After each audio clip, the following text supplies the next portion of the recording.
नमस्कार. मी जयश्री चित्रे. आज मी निवडणुकीचा फॉर्म भरला.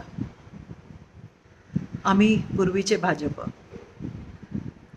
आताच्या लोकांच्या दृष्टीने आम्ही काही कामाचे नाही आहोत. नगरसेवक होतात किंवा आमच्या एरियात जे आहेत त्यांचं कार्य एकच: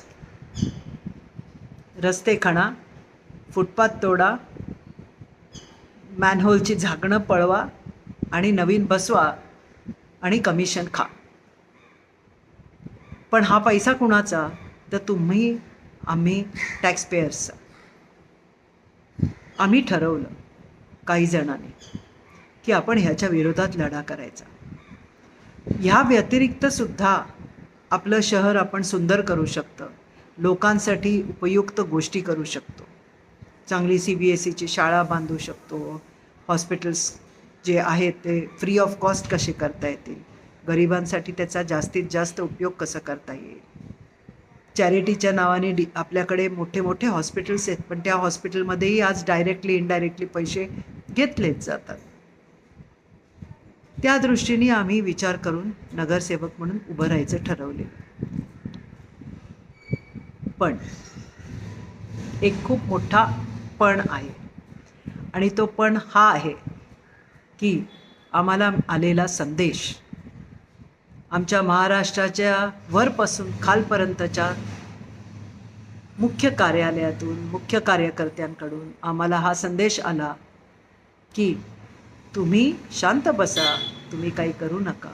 तुमच्यापेक्षा आम्हाला उड्या मारणारी लोक जी आहेत अवतीभोवती, आज तुतारीत, उद्या भाजपत, परवा तुतारीत, तेरवा घड्याळात, अशी जी करणारी लोक आहेत त्यांचं स्वागत आहे. तुम्ही मात्र काही कामाचे नाही. आमच्याकडे असे कार्यकर्ता आहेत, इव्हन माझ्याकडे स्वतः 7,500 लोकांचा डेटा आहे जे आम्ही विधानसभात काम केलेलं, पण आम्हाला कुठलेही विधानसभाचे आमदार खासदार आमच्या पाठीशी नाही राहिले. आमच्यातले कितीतरी चांगले कार्यकर्ते हे पक्ष सोडून गेले.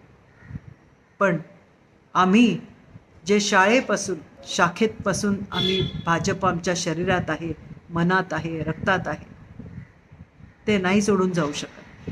पण ह्याचा अर्थ आम्ही हारलो असे नाही. आम्ही ह्या उड्या मारणाऱ्यांना दाखवून देऊ आम्ही काय चीज आहोत. ह्या वेळेस लोक आमच्या पाठीशी आहेत आणि त्यांना त्यांची जागा आम्ही नक्की दाखवू. आम्हाला कमी समजू नका, आम्हाला हलक्यात घेऊ नका.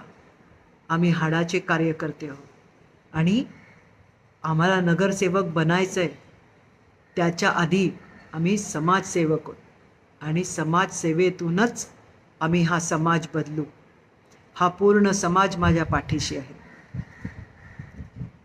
16 जानेवारी लक्षात ठेवा तुम्ही. 16 जानेवारी ही तारीख तुम्ही बघाल